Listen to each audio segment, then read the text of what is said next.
I think you're fair. Yeah, it's fair. It's good to be fair. I've been to a lot of them. You know, the people who host these, I mean, the League of Women Voters don't even like to do them in St. Helena because that's so mean.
Welcome to the conversation with the Minnesota 4th Congressional District Candidates.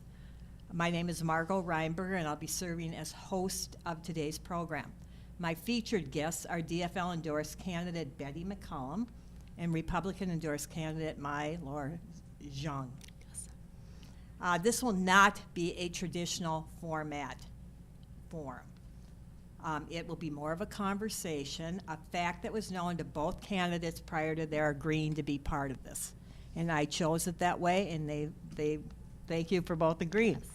As I would ask in any type of format, I'd like you to tell the viewers about you, your background, anything you want them to know that's of, that you think would be interesting. So I'll begin with Betty. Well, hi, I'm Betty McCullum, and I've had the honor and privilege of serving in the U.S. Congress the past 24 years for the citizens of Ramsey County and Washington County. Washington County kind of, commissioners don't all like it when I say I have the best parts of Washington County, but it's been an honor and privilege to serve Washington County as well as Ramsey. I currently am on the Appropriations Committee. I'm the only person from Minnesota on the Appropriations Committee, and that's the committee that makes sure that the government stays open and helps with working with other members of Congress who are authorizers on what our priorities are going to be. Currently, I serve in the minority, so I don't have a whole lot of say as to what the agenda is going to be. But at the end of the day, it has taken Democrats and our leadership working with common sense Republicans in the House of Representatives to get bills passed, including keeping the government open with a vote that we just took recently.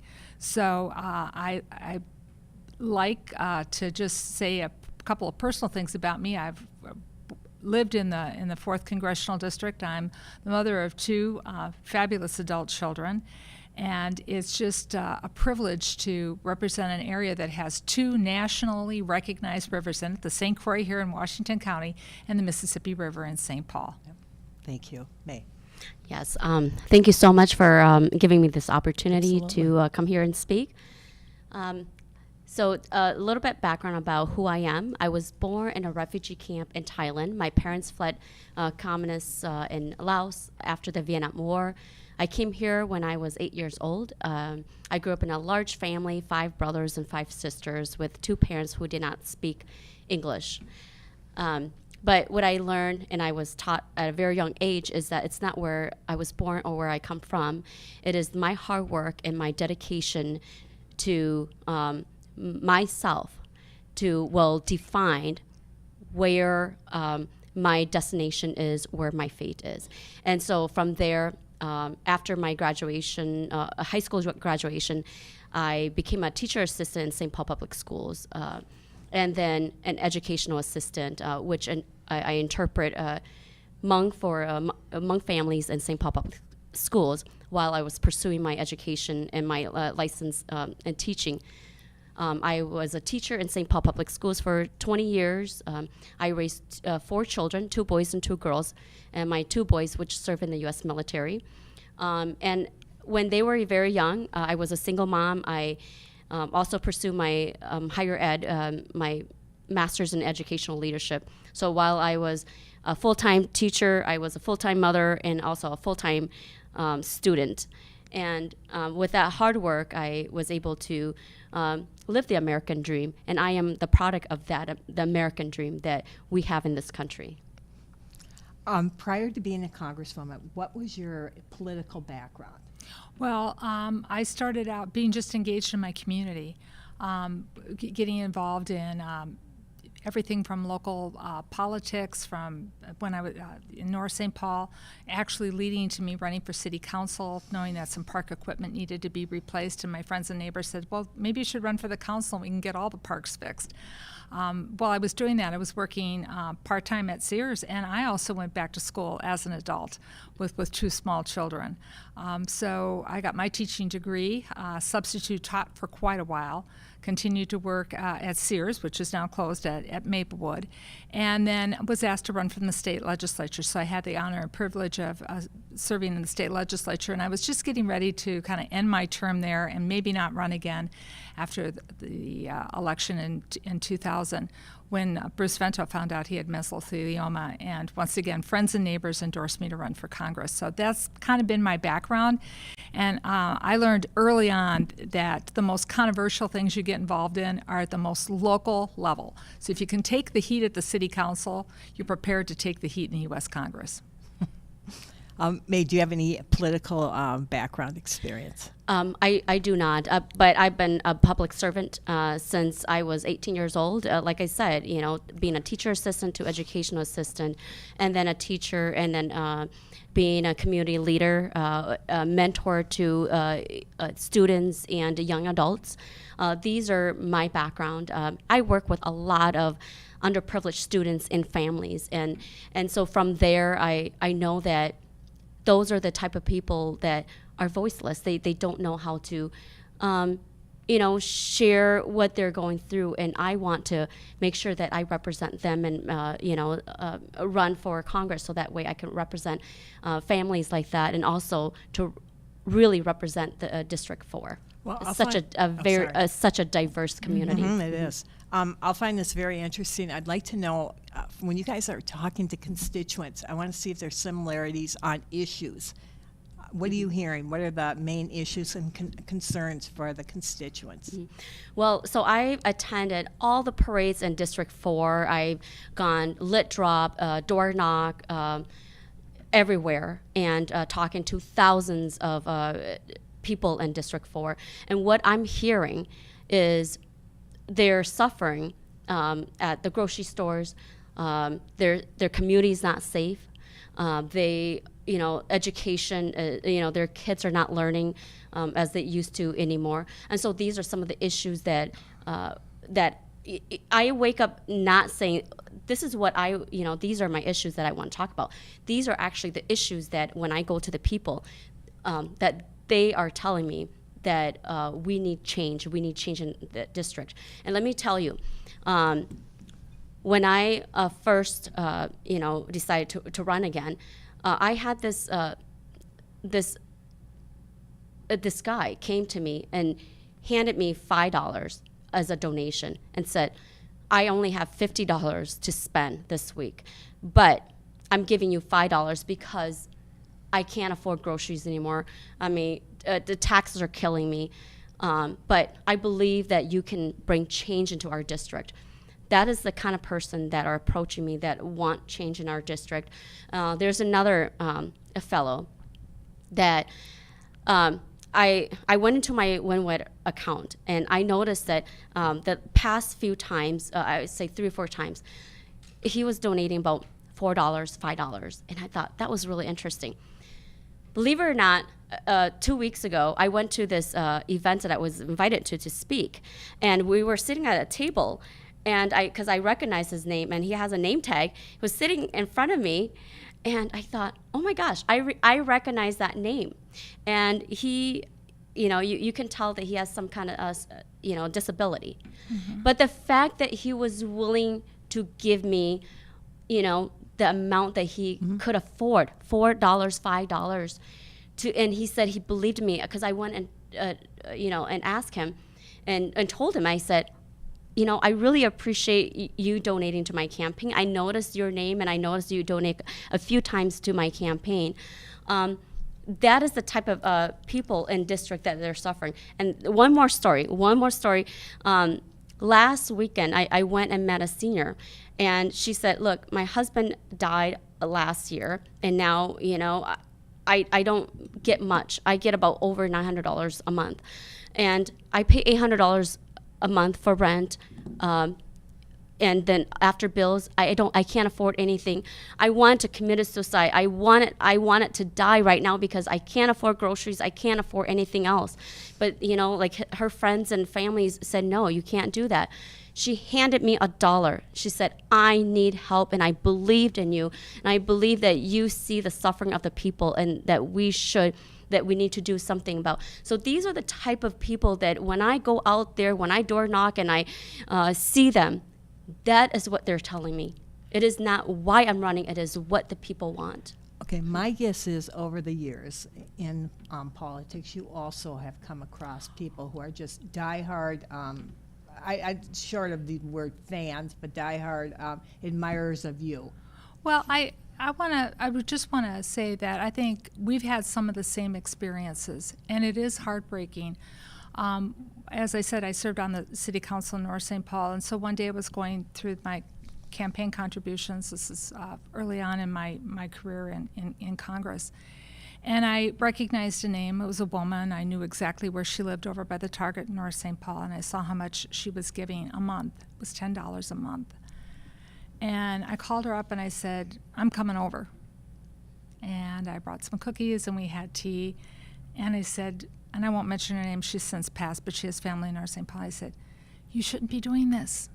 You need to spend this on yourself. I know how tight things are. And she says, I want to be helpful. And I said, you're helpful by voting. You're helpful by letting me know what are some of the challenges you're facing as a senior, that's the help I need the most. So I'm with you when people are, limited in dollars and they show their support in that way. It is very humbling, is it not, when that happens. So, and I'm glad that we both have people who want to support us in that way.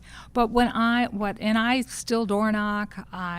People stop me at Target. Sometimes I leave with casework for Social Security, or hey, I checked my passport and I think it's going to expire pretty soon.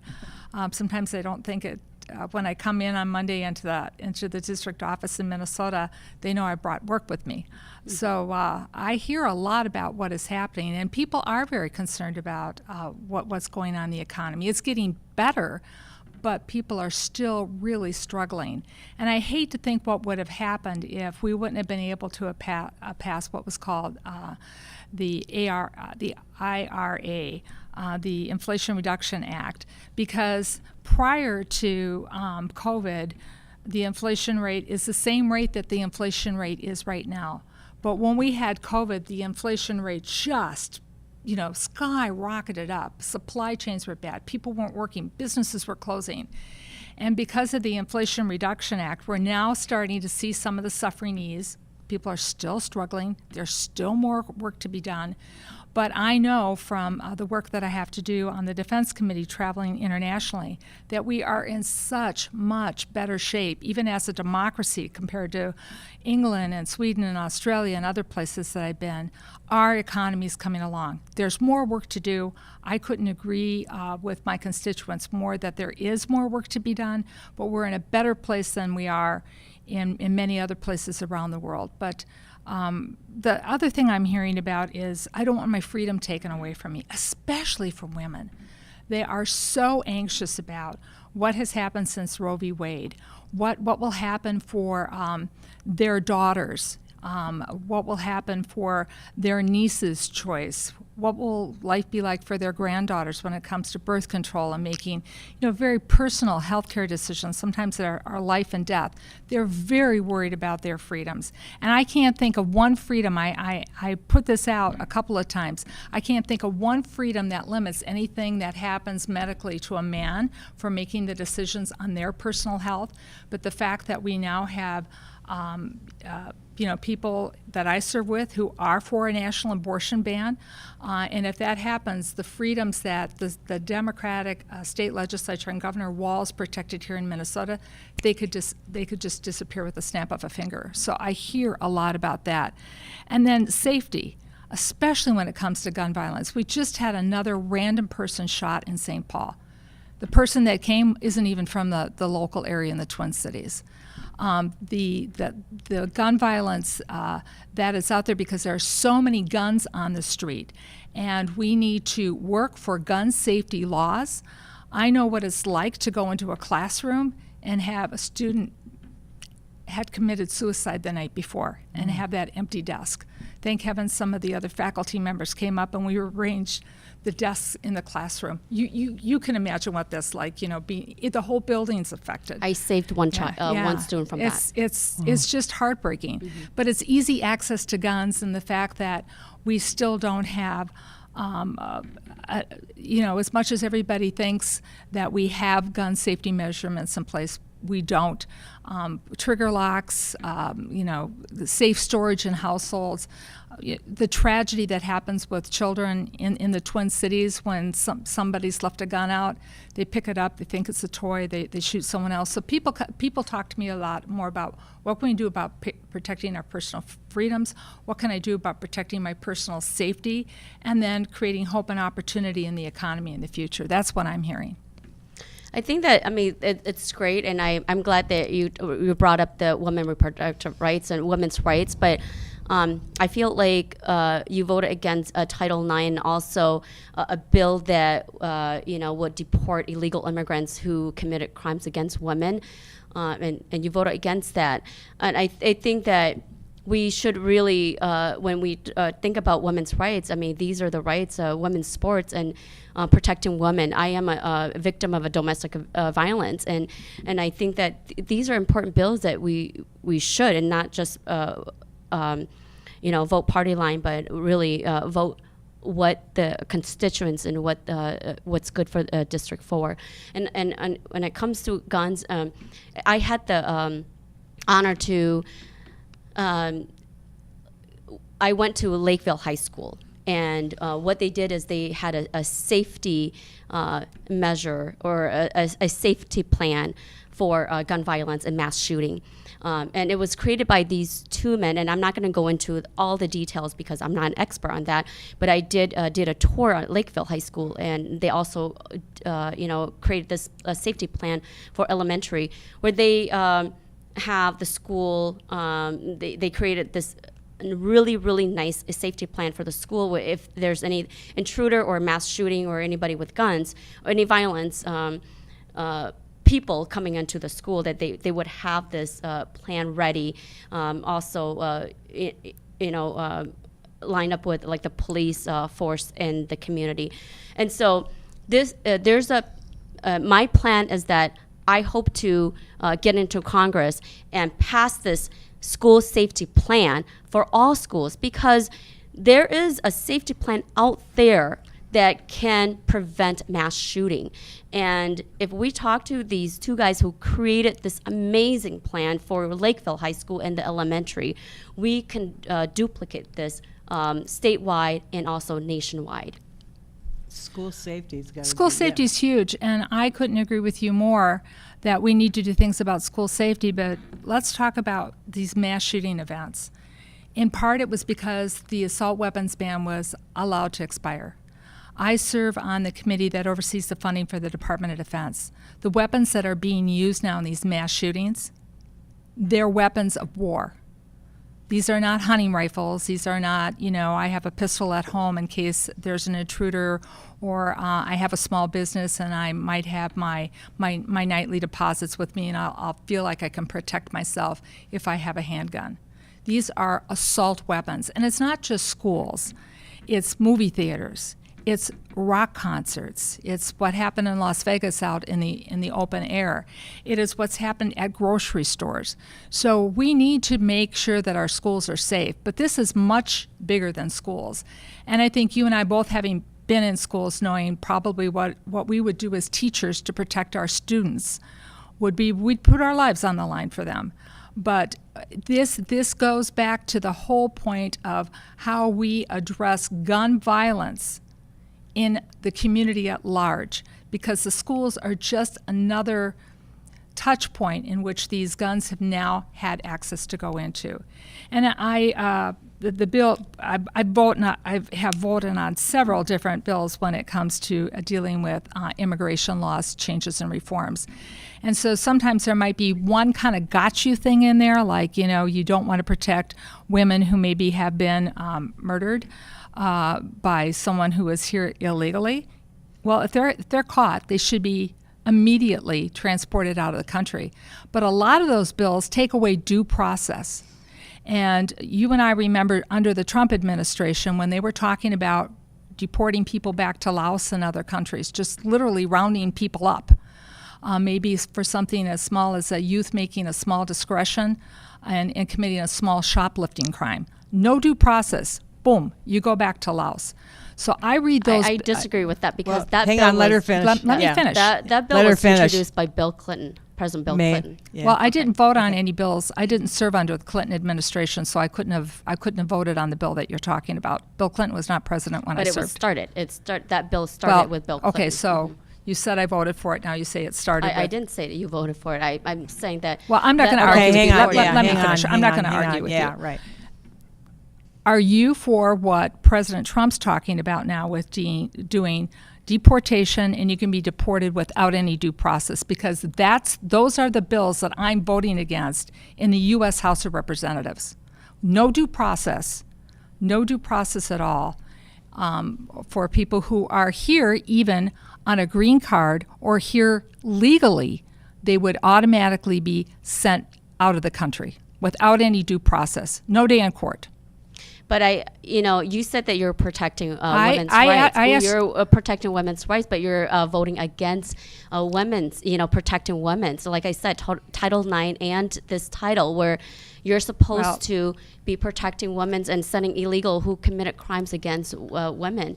And the bill that you're talking about, when you're talking about sending Hmong to Laos, that is not accurate because Hmong are America's secret soldiers. We came here, and so that would be irrelevant to the Hmong community because the country of Laos would have to accept when we deport those people back. They would have to they accept those people, which the Laos government said because Hmong are considered traitors because we helped America to fight the Vietnam War, they would not accept us. Well, I'm not going to argue with you. Right. I have the facts on my side, and I'll just leave it with that. And if people want to learn more about that, they can, my voting record and the bills that I voted on is all public, and they can go to my website or the U.S. House of Representatives website, and I'm proud of my record. Any certain issues that you've changed your convictions on over the years due to just time or kind of just you changed? I wouldn't say I've changed. Serving on the Defense Committee, it has been a real eye-opener. I oversee, I've been chair and now I'm the lead Democrat of the $800 billion of the Department of Defense. And there's been two takeaways from that. One, in the Department of Defense has a lot of discretionary dollars that have a multiplying effect, whether it is building equipment for our war fighters for when they come home and they're injured, that are started in the Department of Defense healthcare that translate into the public healthcare system here. That's a real multiplying effect, learning a lot about that. The Department of Defense uses the most energy in the United States, and we saw what happened to our soldiers in Iraq when they were trying to get fuel. I didn't vote for the Iraq War, but they still deserved our attention and our protection, our service members. When they were trying to get fuel to their posts, they were targeted. And so the Department of Defense made a decision to really focus on alternative energies, whether it's solar and whatever, to cut down on their energy costs and to find ways in which to support the warfighter so that they're not in a position when they're trying to get resupplied that they come under harm's way. The Department of Defense also has some of the largest amounts of PFAS in the United States that they have to clean up. And so I've been able to tunnel a lot of resources into research and development in the Department of Defense, which will have a huge multiplying effect here in cleaning up PFAS around the country. And then the second thing I would add is, we know that China and Russia, Iran and North Korea are all threats to our society, but the threats that are out there are becoming more and more immediately needing to be dealt with. But I think we need a three-legged stool when we do that. We need more diplomacy. We need to put more money into the State Department. We need to put more money into develop and work in partnership with developing countries, whether they be in Africa, Latin America, or Asia. And then thirdly, we need to have a strong defense. But it's a three-legged stool. And so my views on how I go about protecting Americans' national security has evolved and grown since I've been in Congress with the awesome responsibility of serving on this committee. Any things that have changed in your mind over the years, whether you were in politics or not? Yeah, any topics or issues? Well, these are the issues that I'm running on are just based on the people in our district. And what she talked about is great, but it's not really, for the people in District 4. They want economic prosperity. They want good education for their kids. They want safe neighborhoods. And they want to make sure that when they get their paycheck, that they are able to pay for their bills and pay for their rent. And these are the things that people are hungry for change. They want this. It's not, this is not something that I made up. This is something that I'm talking to thousands and people. I'm talking about small business owners that they're, with the soft on crime policies that we have right now, every day they get a shoplifter who comes and take away stuff, take things from their store, and they can't do anything about it. And, it's like, yes, it's a small thing, but, it adds up. And small business are suffering. People are suffering, kids are suffering, our veterans are suffering in District 4. And so we need to make sure that we have policies or we have resources for District 4 that will help to bring in opportunities and prosperity for the district. Well, here again, I would just say, when it comes to some of the funding in the Department of Defense bill, and people do care about our national security. Look at what's going on in Ukraine. Look at what's going on in the Middle East. What's happening again in Darfur. This all affects our economic security because we're part of a global economy, and it affects our security of knowing that democracies will prevail and stand up to tyranny. But at Metro State University, I had an opportunity when I was chairing the Defense Committee to hear about the problem with cybercrime. And cybercrime just isn't what, maybe trying to hack into the Department of Defense or Pentagon. That's serious. But cybersecurity is municipal water supplies. It is pipelines, gas lines. It is small businesses that are held up in all this ransomware and that.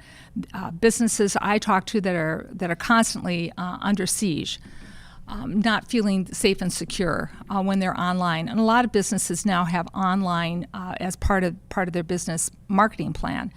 And so what we were able to do is to do some workforce development, working with Metro State, because it is such a wonderful, vibrant college here. It's a treasure in Minnesota. And working with small businesses to get young adults to either want to get a certificate in cybersecurity, or maybe they become very interested. They want to get their 4-year degree, maybe their master's degree.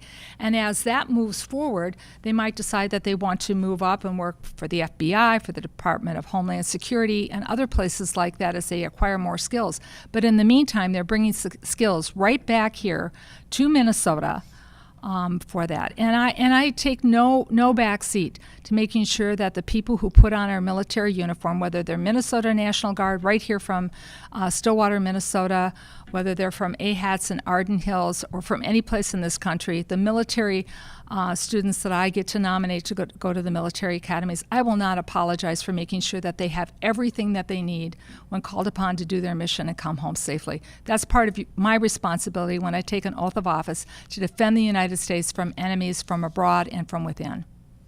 I appreciate that, but what about like our southern borders, when we're flooded with illegal immigrants and criminals coming into our country, killing hundreds and thousands of Americans, bringing drugs to kill Americans, human trafficking.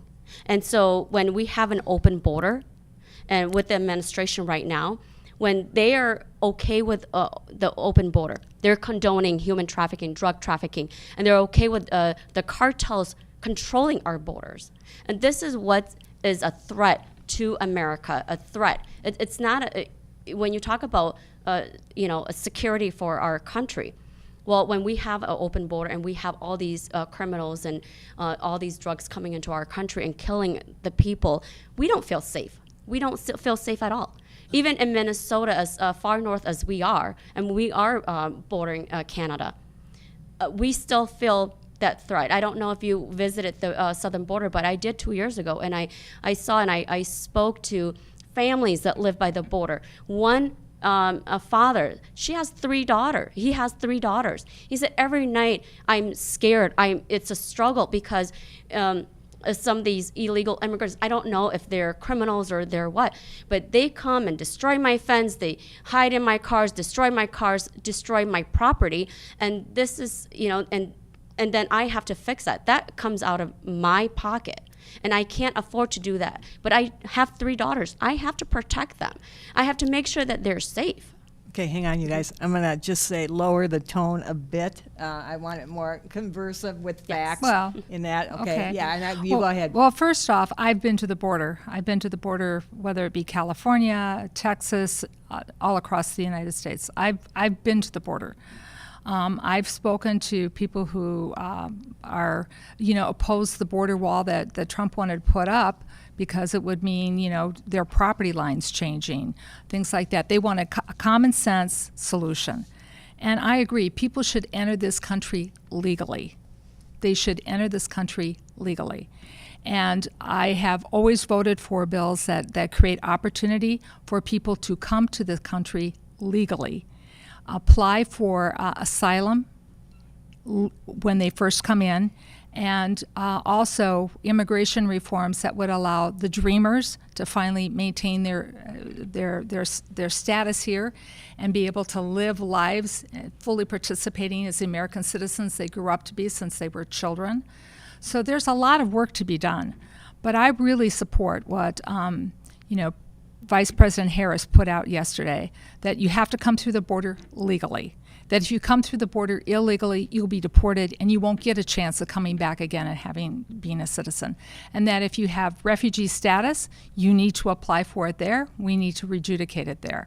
What I don't support is not putting money into border resources so that we can, and these have been cut under Republican leadership in the House. I'm not saying you would vote to cut them, but colleagues have voted to cut, and the MAGA Republicans have voted to cut some of the things that we wanted to put in for border security to stop the shipments of fentanyl coming into the country, because they're coming in on trucks. People aren't bringing the fentanyl, in the way that you hear about it in the news. They had tunnel systems, all kinds of things going on, giving the border security every tool in the toolbox to shut that down, working with the Mexican government and other governments to do things about the cartels. But the biggest cartel that no one talks about when it comes to fentanyl is China. China is poisoning our country, and every time we try to say what ingredients can't come in legally, the chemists in China change it around. We need to get tough on China on what they're doing with bringing fentanyl into our country through our neighbors from the southern border. So there's a lot of work to do. But what we need to do is we need to have common sense reform, and we need to pass it. We had an opportunity, but President Trump wanted to keep it an election. I served in the House with Jim Langsford. He is a great senator. There is nothing about him that's liberal. He wanted to solve the problem when he had a bipartisan moving towards a bicameral solution. President Trump said, no, I don't want you to do it, and it went off the table. We need to fix this. I agree with you. We need to fix it and stop making it a political football. It's great. The District 4 has not heard you talking about how you want to secure the border, and you don't want illegal immigrants coming into this country, because as a refugee and as an immigrant, that's an insult to us. We play by the rules. We wait our turn. But this is the first time that you mentioned that, and then you talked about China being a threat in fentanyl, and I agree with all that. But you say common sense policy. I'm not sure what that is. I mean, you've been in office for 23 years. Trump was in office for 4 years, and so you've been in office for 23 years, and Vice President Kamala Harris, she's been in office for many, many years, and in 3.5 years that you should be able to solve these issues. But so far we haven't seen any solution, and it's just been talking points, but there is really no solution. So really, we need new leaders that will say, guess what? We're done talking about the issue. We need a real solution that will solve this immediately, so that way this country will feel secure. The people that live down at the southern border will feel secure and safe again. Well, it's unfortunate that you haven't requested or looked at my website. You would see statements for the record. You would see my voting record out there. I have been talking about it. I have been very clear about my stance on that. And so it's a public record, and I invite you to take a look at it. And, I'm not in the majority right now. I don't get the choice of what bills come to the floor. It is the Republican House of Representatives that decides what bills come to the floor. They haven't brought in anything meaningful that has common sense, that they know would pass in the Senate, which is equally divided, they brought up nothing. They just bring up, in my opinion, talking points. So there's a lot out there that I've said on it. I have a clear voting record on it, and I'm proud of my voting record, standing up for refugees, standing up for legal immigration, and making sure that when people come to this country, they want to fully participate in a way that makes all America proud. I'm going to change the topic. You don't hear a lot about this, but does the U.S. debt concern you guys? Just go ahead if you want. Yes, I mean, the debt right now Yeah. is just in the trillions, and America is like underwater with debt, and right now the people feel that way because we're getting taxed left and right to pay for this debt, and especially funding for things that are not for America, not for the people. The people that are suffering the most are veterans and children and hardworking Americans. And when we have all these debt, when we are funding Ukraine, when we're funding outside of our country, the people are suffering. We have to come back and think about, okay, where are our tax dollars being spent right now? Is it spending on hard-working Americans, our children, the country, or are we sending somewhere else where we don't even have accountability for the money that we send out? It's almost like we're giving blank checks out to Ukraine, to other countries, and that's something that the Americans and City 4, they want an answer and they want accountability. Well, that's a lot to unpack. So let me kind of break it. Okay, Let sure. me break it into two opportunities. Middle class in this country is overtaxed, and it's overtaxed because of the Trump tax cuts, which added to that $1 trillion debt and deficit that you're talking about. We have people in this country, who are Fortune 500, Amazon, and other owners of large corporate wealth that pay nothing in taxes, and the people that I represent that you're talking about, they're paying the burden in those taxes. So we need a level tax playing field where everybody pays their fair share, because the trucks from Amazon drive on the same street I drive on. They should be paying their fair share of maintaining those highways, streets, and roads the same way I'm asked to maintain it. But the tax system that we have does not do that. We should be doing things like investing in the child tax credit rather than giving more tax write-offs to Amazon and other companies like that. So I couldn't agree more that we need a fairer, more equitable tax program, and that's why I voted against the Trump tax cuts. They were not going to benefit the people that I represent in Frogtown. They weren't going to help the folks that I represent on the east side of St. Paul. They weren't going to see any benefit from it, and they haven't. And that's one of the reasons why people in the 4th District feel very insecure about their economic security.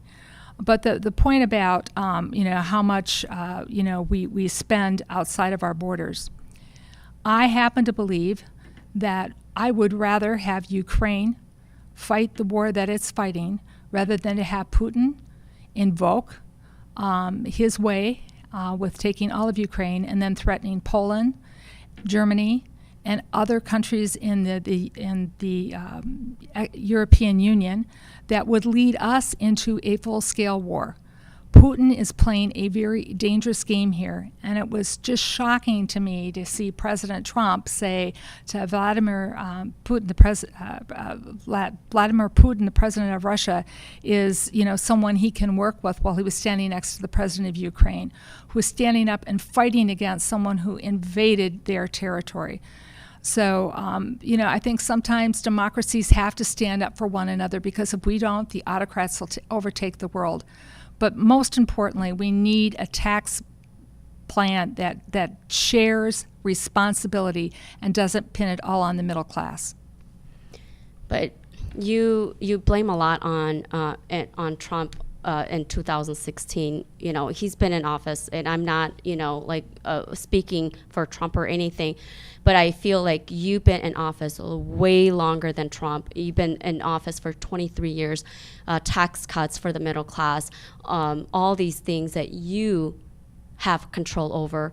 23 years, you should be able to help families. You should be able to help City 4, but it hasn't changed. In fact, it's getting worse for the people of District 4. And when you talk about, yes, we should fund Ukraine and let them fight. Well, you know, as a child with parents who fled war, a war-torn country, I understand, you know, what it does and how it impacts families, displace families, and destroy homes in the country. But there's all these neighboring countries that are close to Ukraine. They're not putting enough fair share. So America is basically putting a lot more money to this war than neighboring countries. If you know, I know it's a threat, but why are these countries not putting out more money than the U.S.? They are. They're Not putting more than the U.S. Well, Not more I- than U.S. If you Okay. look at how much I it is. understand you're entitled to your opinion, and I disagree with it. So we'll leave it at that. You and I just disagree with your opinion on what's happening. We could, if I had the charts and everything in front of me, I could show you exactly what's going on in the international community. But as far as investing in safety here in the 4th District, you know, I'm very proud of the 2 airboats that Washington County now has to do search and rescue, especially on the fact that they get called upon a lot on the St. Croix River, which is part of a national scenic river system, to be able to go out and help people. The money that I've gotten for St. Paul Police for better radio communication, the money I've gotten for the fire departments, both the fire station here in Stillwater and that. So I've given a lot back to the community when the community tells me what it wants. When I hear from elected leaders what they need for public safety, what they need to clean up a polluted area, what they need for housing, I'm there for them, and I have a record that speaks to it, and people can go on my official website and see all of that out displayed. So I'm not going to. I appreciate that you don't think you don't know what I've done, but please, I would ask you the next time.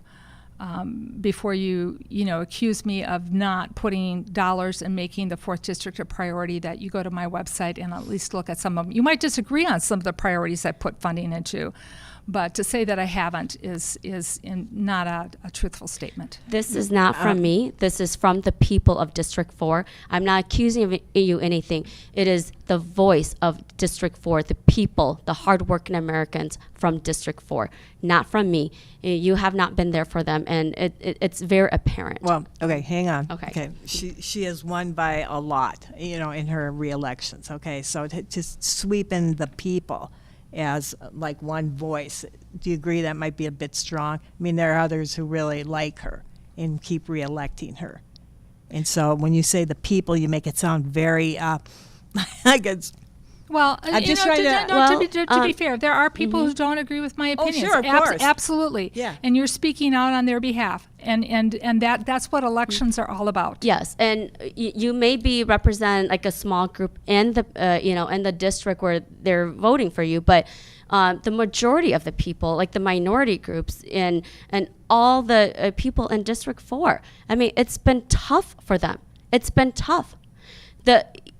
Let's just say that 23 years ago, and I am a member of the Hmong community, we have not had a Hmong homeless encampment.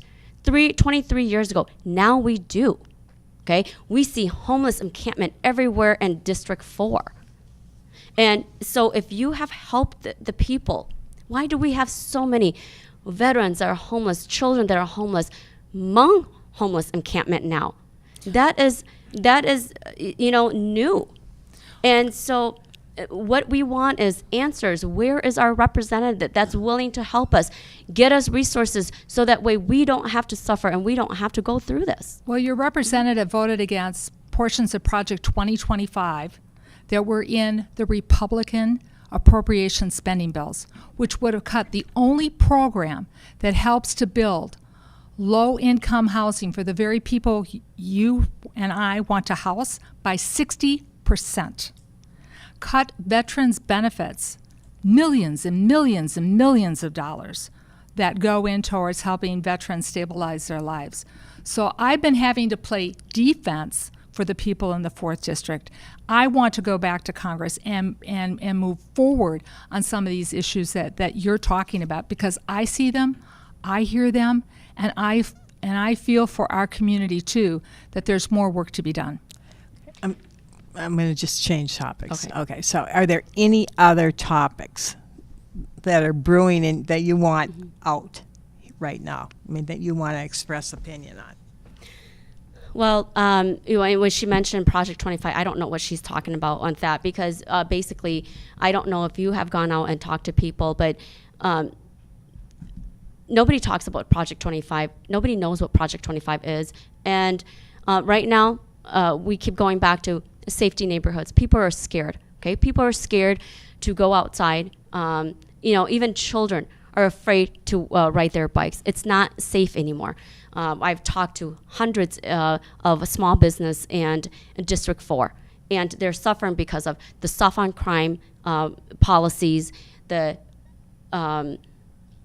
shoplifting, even students. They're not safe in school. They're not learning. They're not going to school and learn what they're supposed to be learning. Parents are fed up with that. Parents are frustrated. Even going to the gas station, going to the grocery stores, people are suffering, and I don't know what you're doing to help the people, but these are the main issues that we're talking about that people want to change. And this is not about being a Republican or a Democrat, but it is all about how can I live and work and pay for my bills and make sure that I can also protect my children and my property. Okay. May, I just have a question. How do you think she keeps getting reelected if this group seems to be against her? I'm puzzled by that. You're using a real sweeping, the people want this, she's not doing that, but she keeps getting reelected by big numbers. How do you balance that? I mean, well, I know that this is it's a very democratic It is, right. district, Right, okay, right. And sometimes people don't know. People are, they don't know, and they're like, okay, well, she's been there, and maybe she can help us again. But right now, she has never really had a challenger that was willing to step up and say, look, we need change, we need new leadership, because we're not getting the economic prosperity that we have in our district, where we feel that the neighborhoods are not safe anymore, and it is my job to make sure that I get elected, so that way people will and I get that change for the people. Okay, and I've done forums with those so-called challengers, and they also promise the same things. Mm-hmm. I mean, that's just kind of the way it's good rhetoric until you get there and you see how hard it is when you have to change lots and lots and lots of minds, and you have budget issues. Go ahead, Betty. Do you have anything? I was just going to say that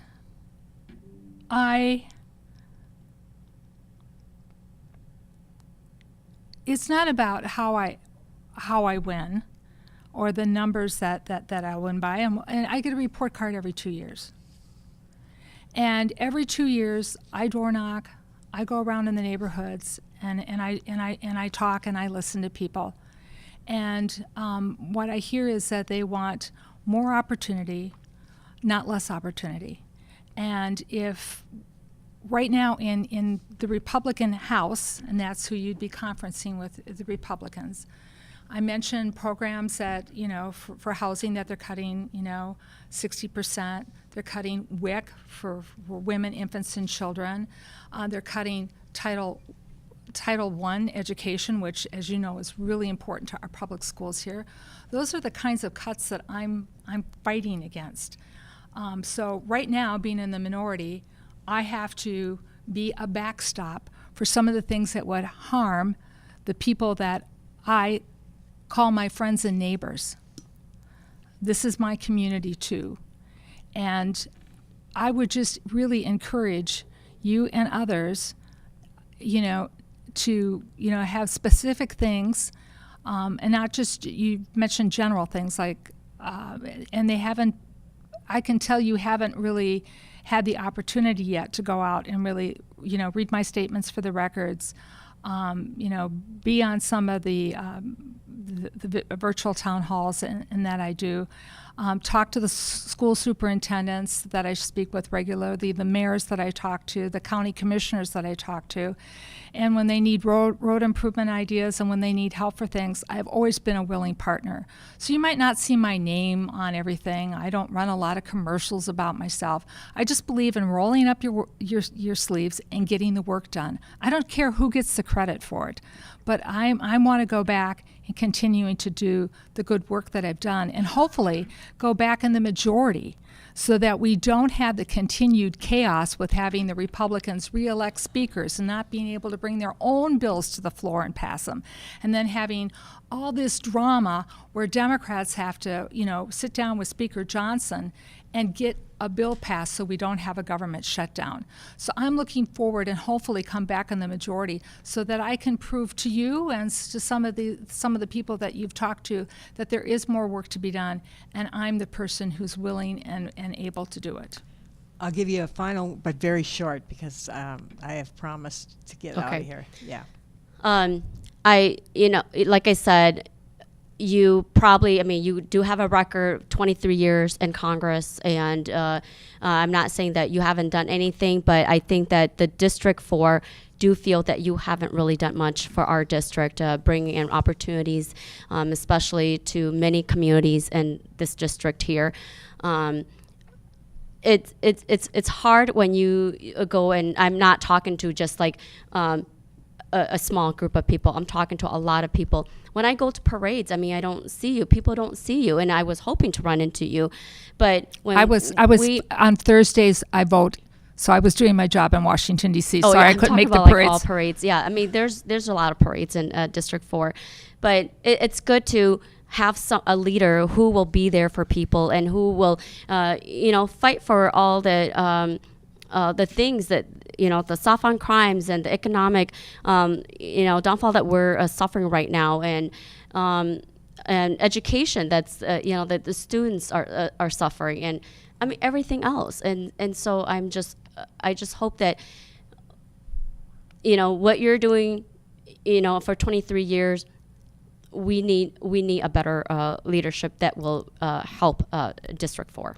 Okay.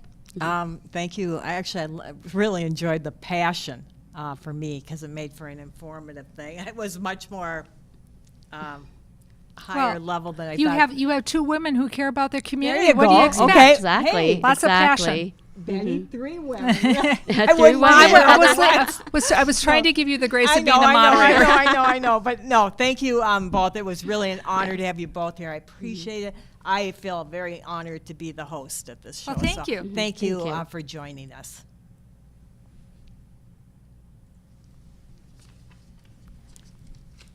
You're out of here. Yeah.